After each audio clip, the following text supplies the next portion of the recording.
I know how I can get £10. As easy as falling off a log. With no effort at all. Dead easy. How? All I have to do is open a bank account and the bank gives me £10 plus a checkbook, check card, cash point card and a free wallet. Well, there must be a snag. No, they want my custom. Do they know you? They want my custom because I'm a student. I'm the future. God help us. And they give you £10? Yeah. Well, there must be a snag. No. All I have to do is show that I'm in full-time education and that I've received regular financial support from my parents. That's the snag. But you do support me. Oh, no. This just makes it official. That's what worries me. What they'd like to see is a standing order. Or better still, a deed of covenant. A deed of covenant? Yeah. You undertake to pay me X amount of money to help me with my studies, and we get Y back in tax relief. I get tax relief? No, I get it, actually. But you get it in a way because you don't have to find Z. And what's Z? X plus Y. And how much is X? What's X? The money I'm supposed to pay you. Oh, yeah. Well, let's suppose the initial payment is, £700. Matthew, I don't like X. Let's make it A, B and C. Dad, I'm trying to put our finances on a regular basis. I don't like asking you for money. Neither do I. It's humiliating. It degrades us both. Apart from that, it's like drawing teeth. Well, if I was to have money in my own right, backed by a legal document actionable at law... Oh, wait a minute. You mean you could sue me? No! Well, only if you defaulted. Oh. Why not? Because you're a spendthrift, Matthew. You always have been, you always will be. You've no idea about money, no sense of responsibility. And whose fault's that? I've never had any money. At my age, I haven't got a credit card or a bank account. You're better off with cash. No one carries cash these days. I do. And suppose you were to go out tonight and get mugged. I don't have to go out. I can get mugged here. I take it that means me. It's amazing, isn't it? The bank's prepared to trust me, but not you, my own father. What do you want with credit cards? It's a plastic Dreamworld, Matthew. You'd only get into debt. That's not the reason. I think you enjoy doling the money out, watching me crawl. No, I don't. You don't know what it's like not having any money of your own. Well, that's not strictly true. You do have money of your own, in a sense. What do you mean? Well, I haven't told you this before, but when Grandad Willows died, he left me some money. I heard you copped the lot. Cop the lot. I was the principal beneficiary. But before Grandad died, we talked about you. And he said that if you were to change and become decent, respectable and hard-working, then, as a favour to him, I was to give you 1,000. 1,000? If you were to become decent and respectable. Yeah. Sober and industrious. Yeah. And responsible. Did he say all that? Yes. You haven't added anything? No. I'm not going to get it, am I? Yes. You think I've changed? No, but I'm going to give it you anyway. Why? Because you're right about one thing, Matthew. You can't be responsible if you've got nothing to be responsible for. So I'm making out this cheque for £1,000. This is a very serious moment, Matthew. I know. I want to see how you handle this. Don't worry, this is going straight into the bank. Good. 1,000? And you never told me. How long have you had it? Couple of years. 2 years? What about the interest? Get out!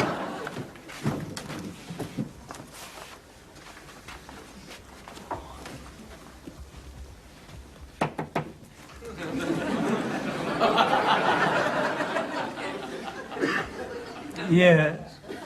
I'd like to open an account.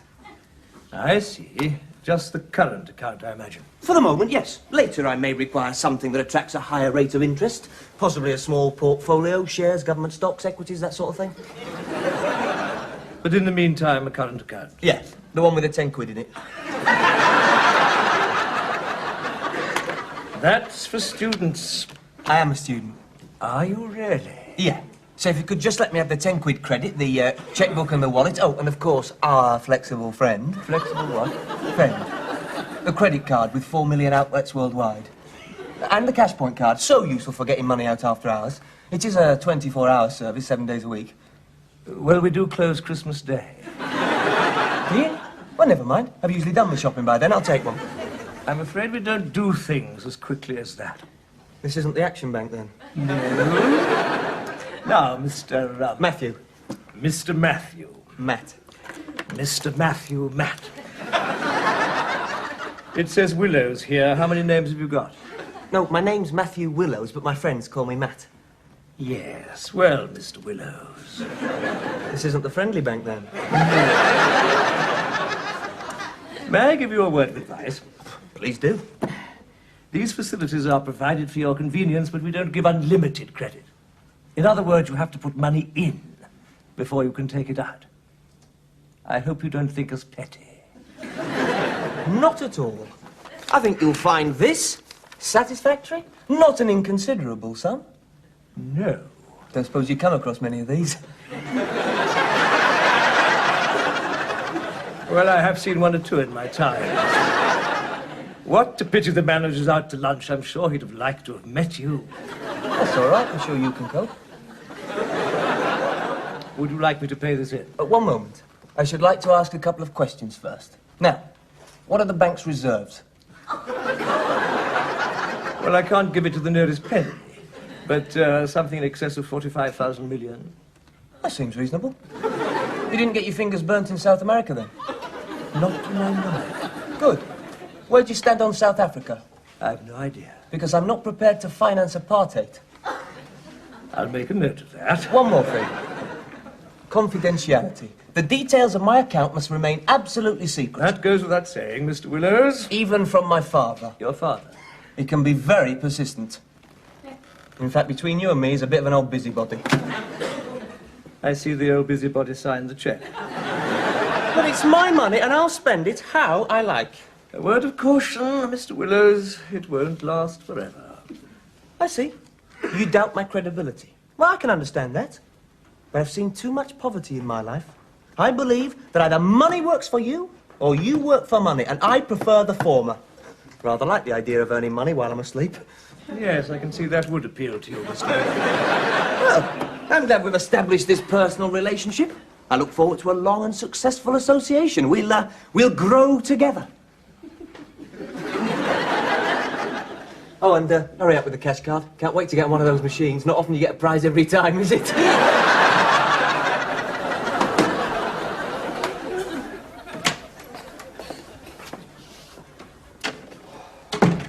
Correct me if I'm wrong, but isn't that another new sweater, Matthew? Yes? What would you call that? A sort of subtle shade of lilac? Yes. Should go awfully well with the powder blue suede you got last week. I thought so. And the pale mauve trousers. Yes, well, I'm moving into pastel shades this year. Are you really? Are you trying to tell me something, Peter? Don't call me that.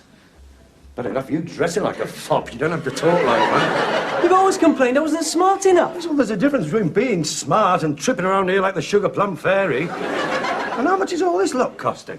Hasn't cost me a penny at the moment. I have a charge account at Barrett's. Barrett's gave you a charge account? Yeah, there was no hassle. Not with my bank reference. I've shopped there all my life. They never offered me a charge account. Well, for one suit every 5 years, it's hardly worth it, is it, Peter? Don't get superior with me. Listen, the way you're spending it, that money's not going to last long. You're interfering again. But all right, just let me tell you a little story, Matthew. When I was young, younger than you, I saw a suit in Barrett's window. I really wanted that suit. Oh, I was desperate for it. But I hadn't got any money, so do you know what I did? Is I go down to the market on a Saturday and run errands. I collected all the discarded boxes and chopped them up. I made myself a little truck. And I sold firewood door to door. It took months, but I earned that money. And when I got that suit, do you know what I found? It was out of fashion.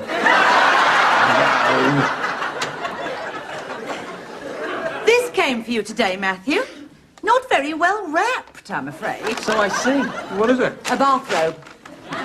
You've got a bathrobe. Not like this. Monogram. It's monogram, see? It's got my initials on it. Don't need your initials on it. We know who you are. You must admit it has style. What do you think, Enid? I think a fool and his money soon parted. Philistines. A bathrobe. It's pure extravagance. You call that extravagance? What do you mean? You should see what's in his bedroom. What is in his bedroom? Not for me to say, Mr. Willows. Just don't expect me to dust it, that's all.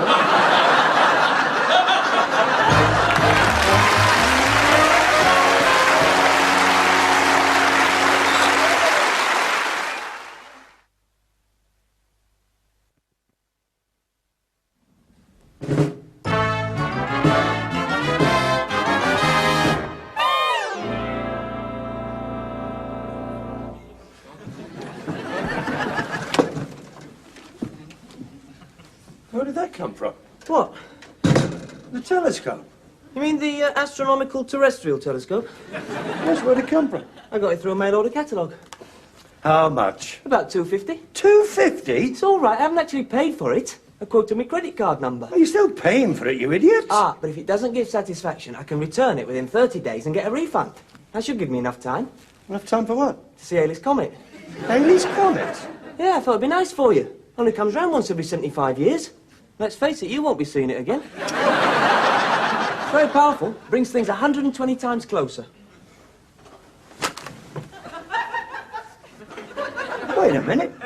This is trained on the Carter's bedroom window. Is it?